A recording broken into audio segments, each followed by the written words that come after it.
네, 헌법재판소의 이번 결정, 윤 대통령 탄핵 심판엔 어떤 영향을 미칠지 법조팀 여도현 기자와 따져보겠습니다. 여기 이제 앞서 봤지만 그래서 궁금한 건 과연 마은혁 후보자가 탄핵 심판에 참여하냐 아니냐잖아요. 어느 쪽입니까?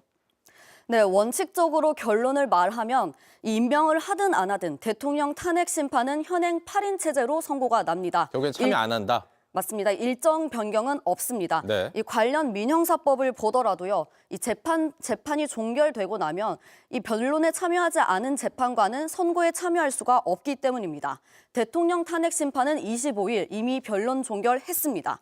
마은혁 재판관이 들어오더라도 이 변론 재개를 할 수가 없는 겁니다. 네. 여태 헌재가 변론에 참여하지 않은 재판관을 선고에 참여시키기 위해서 변론 재개를 했던 적은 단 한 번도 없습니다. 네, 결론은 이런데 그럼에도 논란이 있을 수가 있으니까 마 후보자가 스스로 탄핵 심판 참여 안 하겠다 이런 식으로 좀 회피해야 한다라는 말이 나오고 있어요. 이건 어떻습니까?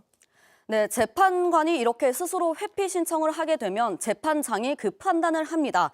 그런데 지금 단계에선 이걸 논의하는 게 좀 의미가 없습니다. 네. 이 회피라는 게 결국 본인이 관여할 수 있는 권한이 있는데 안 하겠다는 건데 일단 아직 임명이 되지 않았고 임명이 된다고 하더라도 이 마 후보자는 대통령 탄핵 심판이 이미 종결했기 때문에 재판 회피 권한 자체가 없다고 헌재는 밝혔습니다. 네, 결국엔 8인 체제로 결론 날 가능성이 크다는 건데 이 재판관들이 그동안 어떤 걸 중요하게 봤는지 좀 저희가 살펴볼 수가 있었죠?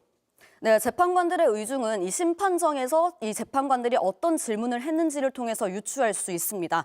먼저 이미선 재판관 같은 경우에는 이 김용현 전 국방부 장관에게 비상계엄을 선포한 이유에 대해서 집중적으로 따져 물었는데요. 직접 들어보겠습니다. 네.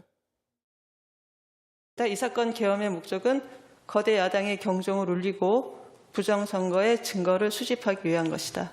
부정선거에 대한 증거를 수집한다는 것보다 부정선거에 대한 실체를 제대로 파악을 해서 부정선거에 대한 국민들에게 이게 있었는지 없었는지 라고 얘기하면 될 것입니다. 이러한 이유로 비상계엄을 선포할 수 있다고 생각을 하시는 거죠. 이러한 목적을 위해서 비상계엄을 선포할 수 있다 이렇게 생각을 하시는 거죠. 그 비상계엄 요건은 네. 대통령님께서 판단하시는 것이기 때문에 알겠습니다. 네, 재판관 중에 유일하게 윤 대통령이 직접 지명한 정형식 재판관은 이 계엄군의 움직임이 윤 대통령 측 주장처럼 이 질서 유지 목적에 맞는 건지 의문을 나타냈습니다. 본청 건물의 문에만 배치를 해놓으면 되는 거 아닌가요? 네, 그렇게 하려고 그랬는데 이게 충돌이 생겨버린 겁니다. 들어갔으니까 충돌이 생긴 게 아니에요? 네, 문형배 권한 대행은 윤 대통령에게 딱 두 가지 물었습니다. 먼저 이 최상 목적지라고 하죠. 이걸 준 적이 있는지. 그 다음에는 이 의원 체포 지시한 적이 있는지 질문했습니다. 이걸 묻고 이후에 나온 증인들에게는 이 수사기관에서 조사를 받을 때 조서에 서명 날인을 직접 했는지 물었습니다.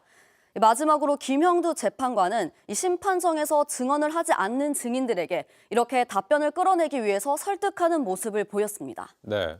이 반면에 재판관 4명은 그동안 한 번도 질문을 하지 않았어요. 이건 왜 그렇습니까? 네, 일단 주심 재판관 정형식 재판관이 있죠. 그 다음에 재판 진행을 하는 문형배 권한 대행이 있습니다. 이 나머지 재판관들은 따로 역할 분담을 나누지 않았기 때문에 이 질문을 자유롭게 할 수 있는 겁니다. 네. 그런데도 지금 나오는 이 4명의 경우에는 이 질문을 하지 않았습니다. 이 각각의 몫을 보면요. 이 전 현직 대법원장과 여야에서 각각 추천한 재판관들이었습니다. 그러니까 결국 이 심판정에서 말을 하지 않은 이 4명 재판관의 의견은 이 나중에 선고가 나고 결정문을 통해서 확인할 수 있을 걸로 보입니다. 네, 알겠습니다. 여기까지 듣죠. 여도현 기자였습니다. JTBC 뉴스를 시청해 주신 여러분 고맙습니다. 저희는 저녁 6시 30분 뉴스룸에서 뵙겠습니다.